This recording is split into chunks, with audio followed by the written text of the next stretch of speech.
What up, dude bros? I'm Frank. This is a video review of the Dart Zone Vulcanator. The Vulcanator is a fully automatic flywheel-powered blaster with 2 magazines. It only shoots from 1 mag at a time, but it has 2 available. Very cool concept. Let's get into it.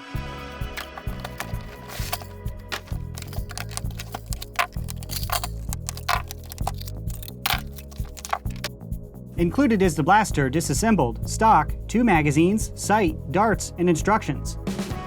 Assembling the mag wells is pretty straightforward. They snap into place pretty simply. This blaster requires 6 AA batteries.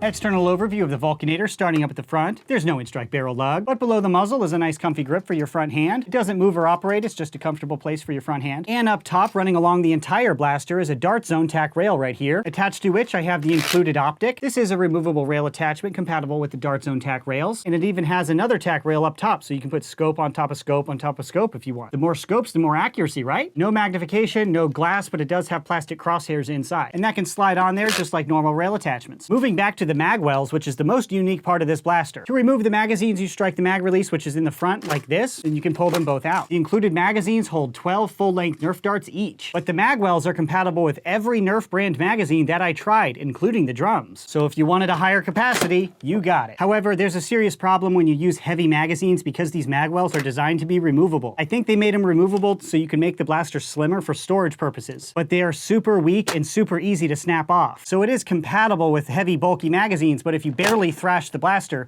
the entire mag well just snaps off. The problem even happens with 18-round stick mags. You might be able to fix this by adding some epoxy or JB weld right here. So when it locks in, it locks in. So explaining the firing, this only fires from 1 magazine at a time. It doesn't shoot 2 at once like a shotgun. It prioritizes the right magazine, so if the right magazine is loaded, it shoots from it. And then as soon as the right magazine is empty, it switches over to the left without missing a beat for a continuous stream of foam shooting from both mags. And if you only put in 1 magazine, it will shoot from that. There's no adjustment switch. You don't need to toggle it from right or left. Somehow it just knows which one's loaded. What does this mean? You can shoot primarily from your right magazine, but then when you go to reload, you can have a hot magazine and you can still be shooting, grab your other magazine, reload, and keep going without missing a beat, maintaining a full auto stream, which is really cool. A very interesting concept. But those are the magazines and the mag wells. Moving down to the trigger, this is an electronically controlled, fully automatic system. There's no selector switch, but no matter how lightly you touch the trigger, it will control its cycle to shoot 1 at a time. So it's very easy to just shoot off 1 at a time if you're trying to conserve ammo. But of course, you can also just hold it down and spray off full auto, shooting both magazines in a row without missing a beat. Below the firing trigger is the rev trigger. Of course, being a flywheel powered blaster, you want to hold that for a moment before you begin firing. They went to a single finger rev switch, which is my preference compared to the Spectrum, which you kind of needed 2 fingers to activate, which just kind of makes the grip a little bit more awkward than it needs to be. But the rev trigger's in a good spot and it works as expected. I shouldn't have to say this, but because of the Ultra blasters with terrible rev switches, I'm going to say it anyways.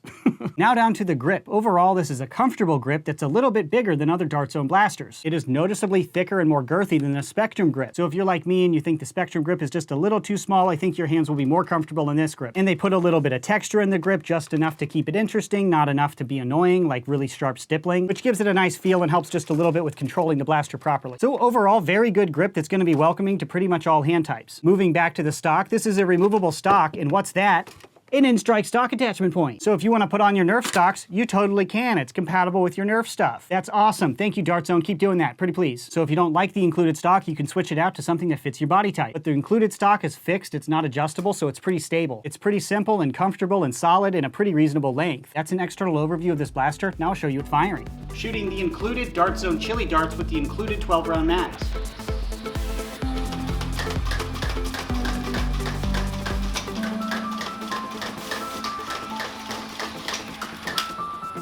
Now just tapping on the trigger to show how easy it is to just shoot 1 at a time.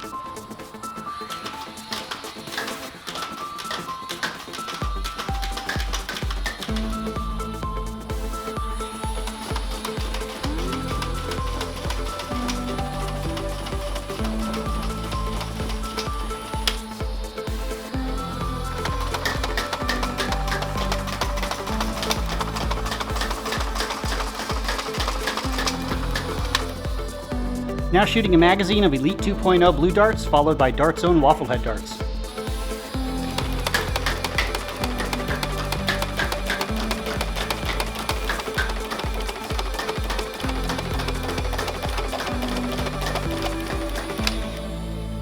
Operating this blaster was tons of fun. I didn't experience any jams or malfunctions, which given the complexity of this magazine system surprised me. And it's amazing how quickly it moves from right to left magazine. It really doesn't miss a beat. It's a continuous full auto stream moving from mag to mag. And my overall play experience with this blaster was pretty positive. No other firing notes. To compare this blaster to others, I put it up on my chronograph. With the included chili darts, I achieved an average velocity of 86 feet per second. With normal green dart zone waffle head darts, 87 feet per second. And with Nerf Elite darts, 86 feet per second. Each of these shots were taken after I allowed the motors to get back up to max RPM per shot. But that velocity is higher than the Nerf Elite par of 70 feet per second, so this blaster is going to outperform a Rapid Strike, Hyperfire, or Nerf turbine. That's the objective information I can provide on this blaster. Now to my personal opinion. Overall, I'm pretty satisfied with this blaster. It's a very cool concept and the execution is pretty solid. I'm really impressed with the electronics, how smoothly it moves from right mag to left mag. I have a pretty serious complaint about the mag well though. When you apply too much pressure, you can snap the whole mag well off so easily. Like I barely touched that and it came off. I like that Dart Zone makes some of their components removable, so if you need to store this, you can make it much thinner like this, so you can compress your stuff so you don't have to spend as much space to store your Nerf gear. And I really dig that they made the magwell compatible with all of the Nerf mags. I'm just really surprised that it's so flimsy. Now I'm pretty sure you can get some epoxy or JB Weld and just glue it into place. That should fix the problem. I just don't know if that presents more problems if you want to take it apart in the future. And as my review sample, I can't modify this one. I need to keep it totally stock. So it could be an easy fix. I can't really speak for that. It just surprises me. It seems like a pretty basic oversight. You can't really use the big magazines without modifying the blaster. But I didn't experience any problems with the included 12-round magazines, but with a full auto blaster, you really want the highest capacity magazines that you have, right? So maybe some glue will be necessary. And that's my opinion of the blaster before me, but now getting into the philosophy of use and what this blaster accomplishes. It's a very cool proof of concept. I just don't know how practical it'll be in a real Nerf battle. Dart Zone hasn't come out with a Rapid Strike equivalent yet. This is kind of it, but it's kind of weird. It's not that traditional, and without glue or modification, I can't use the magazines that I prefer, which are 18-round stick mags. So it surprises me. I feel like they should have started out with the Rapid Strike equivalent and then brought this one out a year later. It's a really cool concept, but it's a highly specialized blaster for a very specific use. So my opinion on this blaster is pretty positive, but I won't be using it in any Nerf wars. I don't really have any use for this dual mag system, especially with the width that it presents. With my bigger magazine, it makes it super wide. There's a reason most magazines go straight down. It's just much easier and less likely to bang into stuff. This is a little bit awkward. So it shoots hard, ergonomics are pretty good, and other than the weak detachable mag wells, no other real problems with this blaster. So now to the question to buy or not to buy. This is a strange one because this is a highly specialized blaster. If you don't specifically want a dual mag full auto blaster, a Rapid Strike might be better for you. Granted, you will have to lightly modify your Rapid Strike to make it shoot as hard as this one, but the Rapid Strike and the turbine have more classic ergonomics with that vertical mag that just drops down. This is pretty cool, but the gimmick of it wore off pretty quickly, and I just started using only the right magazine because I didn't want to deal with reloading two mags. I think a lot of people would be really happy with a Rapid Strike or turbine. It's just a classic blaster. Fewer people are going to be into this because it's highly specialized. So to buy or not to buy comes down to, do you want this highly specialized blaster? Do you see a benefit of using two mags? I think the best use of this blaster is going to be prioritizing the right magazine and pretty much ignoring the left mag. So I wouldn't use it to double my ammo. I would use it so when I'm reloading my right mag, I have a loaded one ready to pop someone if they try to jump me. And for that use, it's pretty great. If you're a lone wolf and you don't have anyone covering you during your reload, that could be very useful. Is that worth the awkward appearance and mags sticking out of the blaster every which way?